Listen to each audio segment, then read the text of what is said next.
Let's just recap here. We last time we pointed both feet, or both legs rather, and the feet. So we've got it more or less roughed out, very heavy but still roughed out. We did the same with the arms, so we identified where the elbows were going to be, and we've taken off the wood and we've left the bulk here. Well, most of us have left the bulk here, and so that we can create the hand underneath it.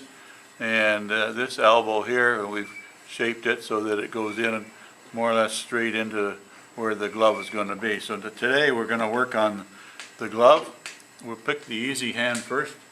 The glove is in, or the hand is in the glove, so it's going to be quite easy to do. So you can see in the diagram here that the wrist comes down and then the glove comes up and around the top, and it's nearly straight on the bottom.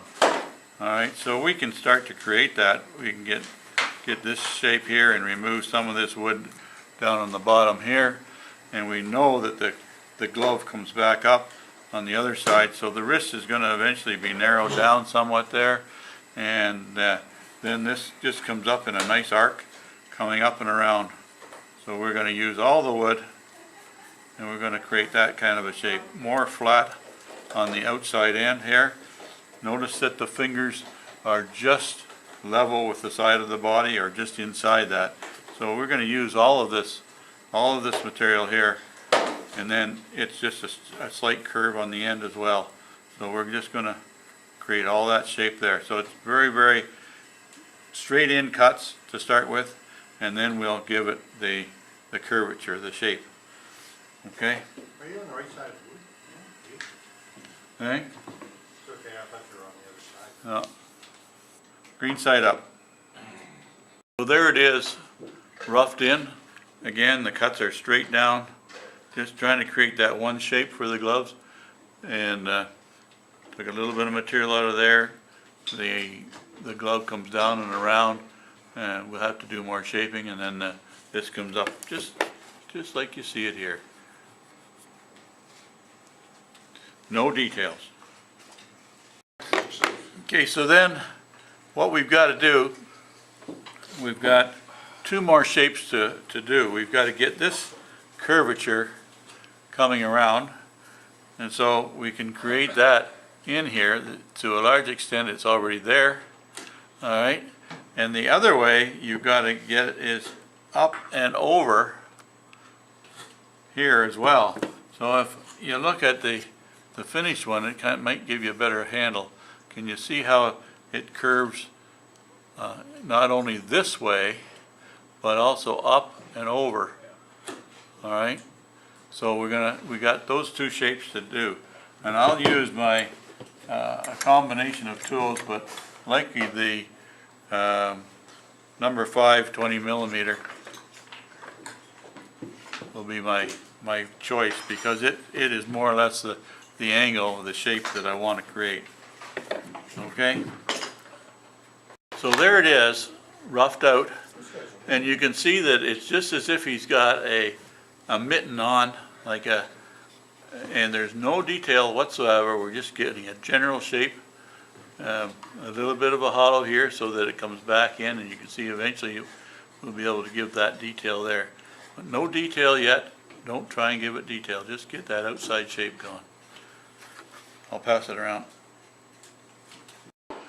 So now we got to work on the back side, where his hand, where the ball is. I want you to pay attention to a couple of things. First of all, that the ball is just inside that one hollow there for his arm, and the hand is inside his bum, and his bum is more, it protrudes out more. So if you look at it from here, you can see where his bum is here. So the hand itself is outside, just outside the ball, and you can see that in this design here. So the ball can be any size you want to make it, but the hand is the important part. So the hand has a curvature on the bottom, and it comes up to a wrist. So if you take a look at my wrist here, so the wrist is narrower here, and the hand, the bottom of the hand, okay, it comes down and out. So you're going to be looking, if you're looking at it straight back on, you're going to see a narrowing of the wrist, and then the hand is going to be actually protruding somewhat out, and that can be shaped whatever shape you want to make it, right? It can be turned so that if you're holding on to the ball, it can be held up. Now he is a lefty, so you don't have the thumb. That's hard for me to turn upside down, but kind of like that. But just keep in mind that the wrist narrows eventually, and that the hand can be wiggled. So if we go, you relate it to the finished carving here, you'll see maybe a better idea what I mean. So the wrist is definitely defined there, and the hand comes down and around. The fingers can be whatever shape you want. If you want to have them really curled up, you could have them really curled up or not. So let's draw that on. So how are we going to do that? We're going to create the back shape right there. So we're going to try and create that. So remember that it sits inside his bum. So it's going to stop about there. And we're going to create that curvature on the bottom. And we're just going to give a curvature something like that. Nothing very substantial. Now the ball just sits inside. So the ball has got to fit in that square there. So all of that material has to stay there. When we carve the hand, get that general shape for the hand, we got to leave that ball sitting there. Otherwise, if we cut it back, you're not gonna be able to work on it. Okay? So first things first, we're going to create that kind of a curve on the bottom here. Okay, so now we got to talk about the bottom shape of a hand. So if you take a look at the bottom shape of my hand there, it's got a curvature to it, right? It comes around like this. So like the glove in the front, we have to create that shape as if it's got a mitten on the bottom side. Okay, so that's accomplished by using that number 5 gouge and coming around, and so we're going to round that off. So it's going to be rounded off in towards the body and out towards the outside. So this very center will remain high, but remember he's holding a ball, so the ball has a round shape to it. So I guess that's the best view I can give you there. So it's rounded on the bottom, just as my hand is rounded. Okay. Okay, so there it is, rounded around. And now I'm going to take a little bit more material out of this side here, because I know the ball's going to sit here. But I have to leave this whole ridge here in order to create the palm of his hand. So I'm going to take a bit out of there, but I'm going to leave a lot of material. So I'm going to just bring it down like that far. I'm going to take just this piece out of here, so then I can create the ball in here. Okay? Okay, so let's just take a look at this here. Now, I didn't particularly, again, picture is not worth 1,000 words, because it lies. So this curvature of his hand here may or may not be right. This is his little finger here, and then as it goes back, the fingers get bigger until you get to that one, and then there's one in behind. You don't see his thumb. So what I want to do is I want to create this ridge right here. So I'm going to draw that on here. I'm going to create that ridge here. I'm going to bring that around like that. So that then I know that I've got to leave that hunk there, and I can start to just use the V-tool and take out a little bit of that. Remember that the ball has still got to stay here.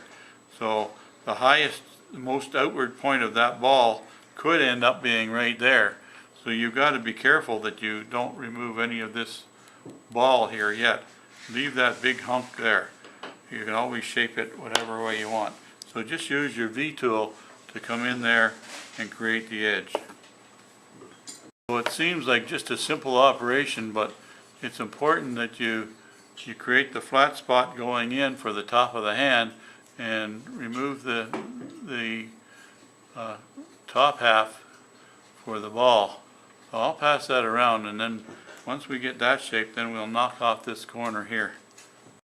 So now you have to decide on how this hand is going to join in to the arm.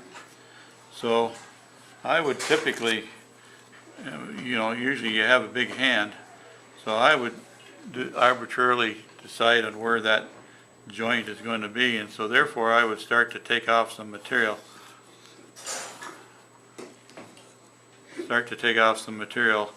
And take this hump out of here. And then join it in. And just keep in mind that the hand is bigger than the wrist, and that's true no matter whether you look at it that way on or that way on. The hand is bigger than the wrist. Less this way, but more that way. And I just use that number 5 gouge again. So as you can see now, I've got my hand here, and then I've shaped this section in here, hollowed out a little bit on the bottom side here because it does get that natural hollow in here. You're going to have a bit of a palm in here, and then it's going to be hollowed out for the wrist in here. Okay, I'll pass this one around.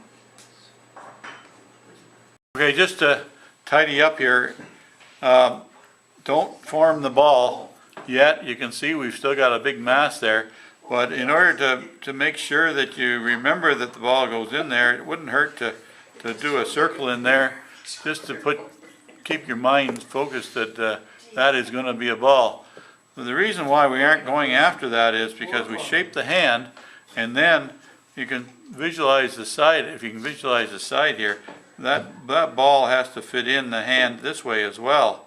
So we've got to get the hand completed before we can size the ball and put it in the right position. So you can see that it can move one way or the other by the amount of mass that we've left there. So shape here, get some sort of a wrist started here, up to the elbow, up to his shoulder. The shoulder sits back because the arm is pulled back, so it's hollower on the front. And so next week we're going to work on his big face. That's the hard part. Not a big chore. We're gonna mess around with that. I'll readdress my center line. As you can see, it's way off center, so we'll get it more centered. Okie dokie.